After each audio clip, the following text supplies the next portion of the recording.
అందరికీ నమస్తే అండి. ఇప్పుడు ఫోటో పెడతాను చూడండి. యాక్టర్ గౌతమ్ రాజు అందరికీ తెలిసే ఉంటుంది, కమెడియన్ అనమాట. అయితే ఈరోజు కొన్ని వ్యాఖ్యలు చేసాడు. ఎవరిని? ప్రజలను ఉద్దేశించి, ఓటర్లను ఉద్దేశించి. ఒకసారి మనోడు ఏం మాట్లాడుతున్నాడో వినిపించి ఆ తర్వాత మాట్లాడుతాడు. వంగా గీత గారు ఏమన్నా సామాన్యురాల కాగితో గౌరవం పంపితే ఇలా కష్టం ఉందండి. ఇమీడియట్ గా వెళ్ళిపోయి ఆ కష్టాన్ని కడతీర్చేటువంటి మహిళ సభ్యురాలమే. ఆమె ఎమ్మెల్యేగా మళ్ళీ మా దగ్గరికి వచ్చింది అని అంటే ఆవిడ ఎంత సేవ చేస్తుందో మీకు తెలుసు. ఆ సేవను మర్చిపోయాం అనుకోండి, మనం కన్న తల్లి కన్న తండ్రి రుణం తీర్చుకోలేని వాడు అవుతాం. అందుకని దయచేసి ఆవిడ కూడా ఓటు అత్యధిక మెజారిటీతో మీరు ఓటేసి గెలిపించాలి. ఎందుకనంటే మన పథకాలను అంటే మనం తిన్నాం, దీన్ని మర్చిపోయాం అనుకో, తల్లి పాలు తల్లి ఉంటుంది. తల్లి అంటే ఇప్పుడు వైఎస్ఆర్సీపీ పార్టీకి ఓటేయాలి. ఎందుకు ఓటేయాలంటే పథకాల రూపంలో తినేసేది బాగా. మనం తినేసి ఓటేయకపోతే తల్లిపాలు తగ్గి రొమ్ము గుద్దినట్టు అని చెప్పేసి అని మాట్లాడుతున్నాను.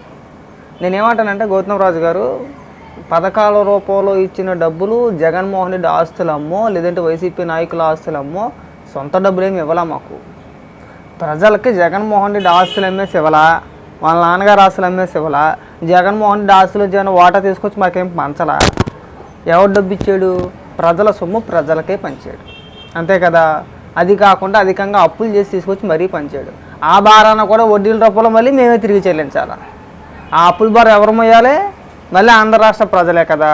మరి ఇప్పుడు ఎవడ సొమ్ము ఎవరు తినేసాడు? ఎందుకు ఈ పెద్ద పెద్ద ముద్ర మాటలు? మీరు తినేసారు, మీరు అంత అడుక్కు తినేవాళ్ళు. మేము ముష్టి వేసాం కదా మీకు, మా దగ్గర ముష్టి తీసుకొని మీరు మేము పెట్టింది మేము తినేసి మళ్ళీ మాకు ఓటేయకపోతే ఎలాగా? అంటే వీళ్ళ పైత్యం ఆ విధంగా ఉన్నమాట.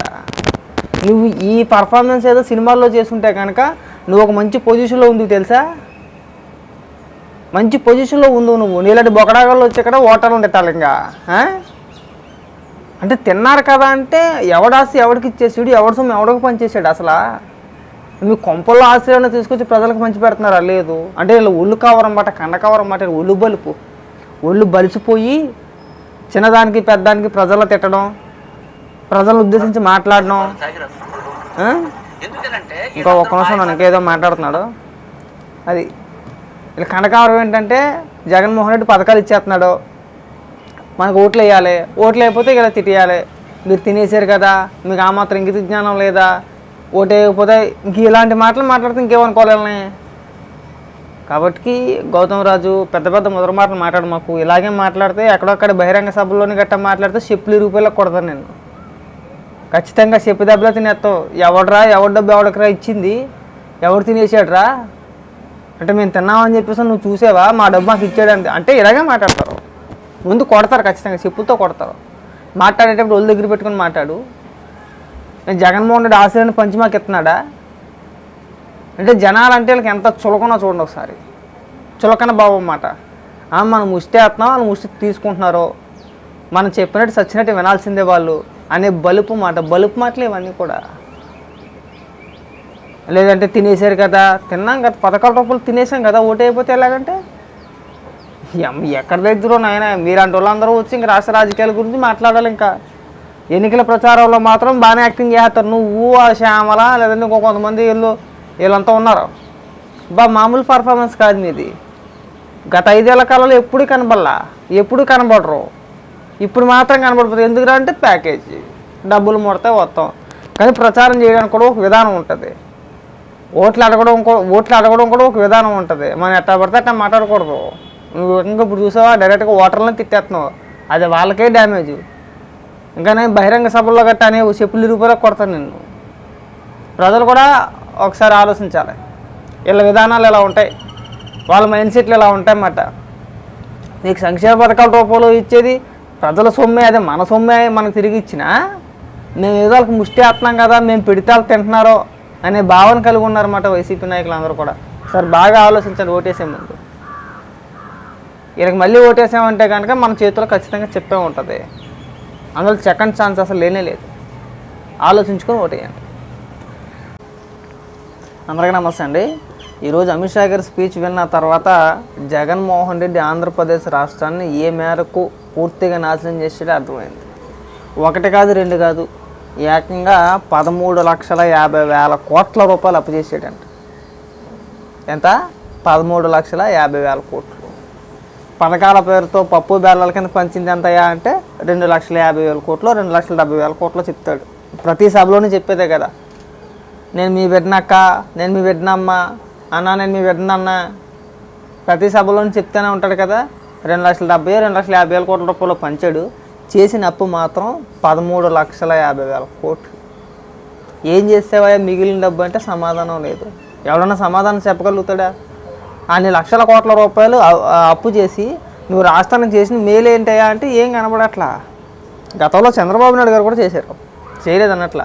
చంద్రబాబు నాయుడు గారు దిగిపోయే టయానికి అప్పు 2,60,000 కోట్లు రాష్ట్ర అప్పు. నువ్వు వచ్చిన తర్వాత ఎంత తీసుకెళ్ళే దానికి? ఇంచుమించు 14 లక్షలు 15 లక్షలు తీసుకెళ్ళిపోయావు. నువ్వు చేసిన అప్పుతో కలిపితే దాటేసి ఉంటుంది కూడా. మరి నువ్వేం చేసావు? రాజధాని నిర్మాణమా చేపట్లా, పోలవరమా పూర్తి చేయలా, 3 రాజధానులు అన్న పోనీ అందులో ఏమైనా పెట్టాడా పెట్టుబడి అంటే అది కూడా లేదు. మరి ఏం చేస్తావు నువ్వు? ఇంత డబ్బు అంతా ఏం చేస్తావు జగన్మోహన్ రెడ్డి? సమాధానం చెప్పాల్సిన బాధ్యత నీ పైన ఉంది కదా. పోలవరం గురించి కూడా చెప్పారు అక్కడ. పోలవరాన్ని పూర్తిగా అటకెక్కిచ్చేసిన వ్యక్తి జగన్మోహన్ రెడ్డి. చంద్రబాబు నాయుడు గారు ఉన్నప్పుడు పోలవరానికి సంబంధించి నిధుల కోసం కేంద్ర ప్రభుత్వం దగ్గరికి వచ్చేవాళ్ళు. ఏ మేరకు పనులు జరిగినాయి ఏంటి ఆ నివేదిక అన్నీ కూడా కేంద్రం ఎప్పటికప్పుడు పరిశీలన చేస్తూ ఉండేది. పోలవరం ప్రాజెక్ట్ అథారిటీ ఇచ్చిన నివేదిక ఆధారంగా చూసుకుంటే ఎప్పటికప్పుడు కేంద్రం కూడా పరిశీలనతో ఉండేది. జగన్మోహన్ రెడ్డి వచ్చిన తర్వాత పోలవరం అసలు ఊసే లేదు. 1% పనులు కూడా పోలవరం ప్రాజెక్టులో కంప్లీట్ అవ్వలేదు అక్కడ అని వాళ్ళ క్లియర్గా పోసకొచ్చినట్టు చెప్తున్నారు అక్కడ. నిజంగా నువ్వు 13 లక్షల కోట్ల రూపాయలు అప్పు చేసామంటే దిమ్మ తిరిగిపోతుంది ఇక్కడ. మేము అనుకుంటూనే ఉంటాం, జగన్మోహన్ రెడ్డి ఇంత అలా చేస్తున్నాడంటే మా నెత్తిని గుదిబండి ఎడతాడరా, రాష్ట్రాన్ని అప్పులకప్పు చేసాడు, మళ్ళీ అధికారంలోకి వస్తాడో రాడో తెలియదు, ఉన్న కాడికి దోచుకోవాలి, దొరికిన కాడికి దోచుకోవాలి, అంతే దోచుకున్నాడు. ఇంచుమించు 10 లక్షల కోట్ల రూపాయలు అవినీతే మొత్తం తినేసినట్టే కదా జగన్మోహన్ రెడ్డి. మరి నువ్వు పంచింది ఎంత, నువ్వు చేసింది ఎంత, నువ్వు చేసిన అప్పు ఎంత, ఆ అప్పు అంతా దేనికి ఖర్చు పెట్టావు అసలు? మళ్ళీ ఆ భారాన్ని మళ్ళీ పన్నుల రూపంలోని, నిత్యావసర సరుకుల ధరల రూపంలోని, పెట్రోల్ ఛార్జీల రూపంలోని, పెట్రోల్ ధరల రూపంలోని, కరెంటు బిల్లుల రూపంలోని మళ్ళీ మా పైన రుద్దేది, మళ్ళీ మేమే కట్టాలా. ఏంట్రా కరెంటు బిల్లు ఎంత వస్తున్నాయంటే వస్తాయి, ట్రూ అప్ ఛార్జీలు అని ఒకసారి అంటాడు, ఇంకొక ఛార్జీ అని చెప్పేసి ఇంకొకడు ఉంటాడు. దానికి దీనికి సంబంధం ఉండదు. ఒక్కడైనా ప్రెస్ మీట్ పెట్టి సమాధానం చెప్పండి. ఇప్పుడు అమిత్ షా గారు మాట్లాడిన మాటలకి ఒక్కడైనా సరే ప్రెస్ మీట్ పెట్టే సమాధానం చెప్పాల్సిన బాధ్యత వైఎస్ఆర్సీపీ పార్టీ పైన ఉంది. ఇప్పుడు అంటే ప్రభుత్వం పైన ఉంది. జగన్మోహన్ రెడ్డి అలాగే ఆడలేడులే. జగన్మోహన్ రెడ్డి గురించి ప్రస్తావించుకోవడం కూడా టైం పొక్కే. జగన్మోహన్ రెడ్డి అమిత్ షా కాదు కదా, డైరెక్ట్గా మోడీ గారు వచ్చి ఇగోనయ్యా నువ్వు ఎంత తినేసేవయ్యా, నీది ఒక బతికేనా, ఆంధ్ర రాష్ట్ర ప్రజలను కొల్లగొట్టేసావు, మొత్తం నాకింగ్ చేసావని చెప్పేసి అన్నా సరే డైరెక్ట్గా ప్రెస్ మీట్ పెట్టి 10 మంది మీడియా మిత్రులు ముందు కూర్చోబెట్టుకొని ఒక్క ప్రెస్ మీట్ అంటే ఒక్క ప్రెస్ మీట్ పెట్టలేడు, మాట్లాడలేడు. ఎందుకంటే స్క్రిప్ట్ ఉండాలి. మ్యాక్సిమం స్క్రిప్ట్ లేదే అక్షరం ఒక్క నోటు అంటే బయటికి రాదు. ఇప్పుడు సజ్జల రామకృష్ణారెడ్డి ప్రెస్ మీట్ పెడతాడా, అంబటి రాంబాబు పెడతాడా? నాకు తెలిసి సజ్జలే పెడతాడు. ఎందుకంటే సకల శాఖ మంత్రి, ముఖ్యమంత్రి తర్వాత ముఖ్యమంత్రి అయినటువంటి వ్యక్తి సజ్జల రామకృష్ణారెడ్డి కాబట్టి సజ్జల రామకృష్ణారెడ్డి ప్రెస్ మీట్ పెట్టి అబ్బాయి అమిత్ షా గారు అన్ని అబద్ధాలు చెప్తున్నారు, ఎన్నాళ్ళో గుర్తుకురాంది వాళ్ళు గుర్తుకొచ్చిందా, ఇప్పుడే ఎందుకు విమర్శించాలి, నా రాష్ట్రం మా అప్పు, మా రాష్ట్రం వేరే మా అప్పు వేరే, అవన్నీ మీకు తెలియదు, మేము పైకి కొంతే చెప్పుకున్నాం పనిచేయమని, మిగతా కూడా మేము పనిచేసామని చెప్పి ఇక్కడ సోలో డైలాగులు చెప్తాడు. రాష్ట్రాన్ని సర్వనాశనం చేస్తారు కదరా మొత్తానికి. ఒక ఛాన్స్ అని చెప్పి రాష్ట్రాన్ని సర్వనాశనం చేశారు, అమరావతిని సర్వనాశనం చేశారు, పోలవరం వరకు ఎక్కించేశారు. ఇంక మిగిలింది ఏమీ లేదు. ప్రజల ఆస్తుల పైన పడ్డారు. ప్రజల ఆస్తులు మాత్రం మిగిలి ఉన్నాయి. ల్యాండ్ టైటిలింగ్ యాక్ట్ అని చెప్పేసి ఒకటి తీసుకొచ్చారు. నాకు ఒక డౌట్ కొట్టేస్తుందండి. ఎక్కడో వీళ్ళు గత 2 ఏళ్ల బట్టి పాస పుస్తకాల పైన జగన్మోహన్ రెడ్డి బొమ్మ వేసుకొని ఎత్తున్నాడు, గుర్తుందా మీకు? అవి అందులోనే మెన్షన్ చేస్తుంది ఏంటి, ఇవి బ్యాంకుల్లోని గట్ట చూపించాల్సిన పని లేదు, ఇవి చెల్లవు అని చెప్పేసి అని. నాకు తెలిసి 2 ఏళ్ల కిందటి నుంచో 1 సంవత్సరం కిందటి నుంచో ల్యాండ్ టైటిలింగ్ యాక్ట్ అనేది అమల్లోకి వచ్చేసిందని చెప్పేసి నా అనుమానం. ఎందుకంటే ఒరిజినల్స్ ఎలాగా వాళ్ళ దగ్గరే ఉన్నాయి.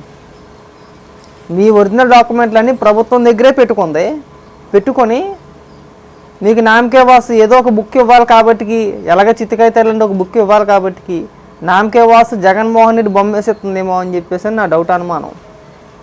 నాకు ఎక్కడో తేడా కొడుతుంది. ఒకసారి బాగా గమనించండి, మీకు కూడా అనుమానం రావట్లేదా? ఇందాక అనుకుంటా జీవీ రెడ్డి గారు పెట్టిన పోస్టర్ చూసా, ల్యాండ్ టైటిలింగ్ యాక్ట్ ఆల్రెడీ అమల్లోకి వచ్చి 1 year అయిపోతుంది, సంవత్సరం అవుతుంది ఆల్రెడీ అమల్లోకి వచ్చింది. అప్పటి నుంచి ఈ పాస్బుక్ల మీద ఏదైతే జగన్మోహన్ రెడ్డి బొమ్మ ముద్రించేస్తున్నారో అవన్నీ చిత్తికైతే లెక్క చల్లవు, అవన్నీ కూడా పనికిరావు. అంటే ఒరిజినల్ డాక్యుమెంట్లు వాళ్ళు పెట్టుకొని మీకు ఏదో ఇవ్వాలి కాబట్టి నామకే వాస్తే ఆ బొమ్మ వేసి ఇస్తున్నారేమో అని డౌటు. ఒకసారి బాగా గమనించుకొని మీరు కూడా ఆలోచించండి ఒకసారి. ఎందుకంటే వాళ్ళు విజయనగరం జిల్లాలో అనుకుంటా ఒక వీడియో చూసా, కొంతమంది వ్యక్తులు కొన్ని చోట్ల ఒక స్థలాలు కొనుక్కున్నారన్నమాట. స్థలాలు కొనుక్కుంటే సర్లే డెవలప్మెంట్ తర్వాత చేసుకుందామని చెప్పేసి వదిలేశారు. ఇవాళ వాళ్ళకు కూడా అంతే, రిజిస్ట్రేషన్ చేయించుకున్న సమయంలో పాస్ పుస్తకాలపైన జగన్మోహన్ రెడ్డి బొమ్మతో కూడిన పాస్ పుస్తకం ఏదైతే ఉందో, పాస్బుక్ ఏదైతే ఉందో అది మాత్రం ఇచ్చారంట, మిగతా ఏమీ ఇవ్వాల. ఆ తర్వాత ఇప్పుడు వెళ్ళి చూస్తే ఆ భూమి అసలు వాళ్ళ పేరునే లేదు, మార్చేశారు, స్వాహా ఆర్పేశారు మొత్తం. సో ఒక్కసారి ఈ ఎవరైతే కొత్తగా స్థలం కొన్నారో భూమి కొన్నారో వాళ్ళ పాస పుస్తకాలపైన జగన్మోహన్ రెడ్డి బొమ్మతో కూడిన ఏదైతే అది వాళ్ళకి ఇచ్చారో వాళ్ళందరూ కూడా ఒకసారి మీ రిజిస్టర్ ఆఫీసులకు వెళ్ళి, ఆయా ప్రాంతాల్లో ఉన్న రిజిస్టర్ ఆఫీసులకు వెళ్ళి ఒకసారి చెక్ చేసుకోండి, మీ భూమి మీ పేరు మీద ఉందా లేదా, లేదంటే ఎవరిదైనా తాకట్లో ఉందా, లేదంటే ఎవరి పేరు మీద రిజిస్ట్రేషన్ అయిపోయి ఉందా లేదనేది ఒక్కసారి చెక్ చేసుకుంటే మంచిది. ఎందుకంటే ఇది లేట్ అయ్యే ప్రమాదం కదా. ఆదిలోనే మనం చూసుకొని మేల్కొని తగిన చర్యలు తీసుకుంటే బాగుంటుంది. అలాగే ఇవాళ అమిత్ షా గారు మాట్లాడిన మాటలు కూడా జగన్మోహన్ రెడ్డి కానీ లేదంటే సజ్జల రామకృష్ణారెడ్డి కానీ సమాధానం చెప్పాల్సిన పరిస్థితి ఖచ్చితంగా ఉంది. సమాధానం చెప్పాలి కూడా. మీరు అన్ని లక్షల కోట్ల రూపాయలు ఎందుకు అప్పు చేశారు, దేనికి ఖర్చు పెట్టారు, ఏమైపోయింది ఆ డబ్బంతా, ఎక్కడ పోనీ రోడ్లు వేసిన పాపాన్ని పోవాలా, ప్రభుత్వ భవనాలు నిర్మాణం చేసేటిరా అంటానికి అది కూడా లేదు. నువ్వు వచ్చిన తర్వాత ఎక్కడ కూడా తట్ట మట్టి వేయలేదు, ఎక్కడ కూడా ఒక ఇటుక మొక్క పెట్టలా, దేనికి చేయలా. మరి ఏమైపోయినాయి లక్షల కోట్ల రూపాయలు, ఏం చేసేసావు? ఇదొక పెద్ద స్కామ్. అమిత్ షానే చెప్తున్నాడు, లెక్కల్లో భారీ స్కామ్ చేశాడు, భారీగా తినేసాడు, మద్యపాన నిషేధం అన్నాడు, కానీ అదొక పెద్ద భారీ స్కామ్. అది సొంతంగా మద్యం అమ్మేసుకుంటున్నాడు, అన్యాయంగా దోసేస్తున్నాడు, డిజిటల్ పేమెంట్ లేకుండా ఉత్తి క్యాష్ అంట, ఎంత తినేసాడు ఏంటో లెక్కల్లో కూడా ఉండదు అది. రేపొద్దున మళ్ళీ దీంట్లో కూడా కేసు పెట్టి అరెస్ట్ చేస్తారు కానీ లెక్కలు బయట రావు ఇవన్నీ కూడా. సో కాబట్టి జగన్మోహన్ రెడ్డి చెప్తాడా, సజ్జల రామకృష్ణారెడ్డి సమాధానం చెప్తాడా, ఈరోజు అమిత్ షా గారు మాట్లాడిన మాటలకి సమాధానం చెప్పాలని చెప్పేసి అనుకుంటున్నాం.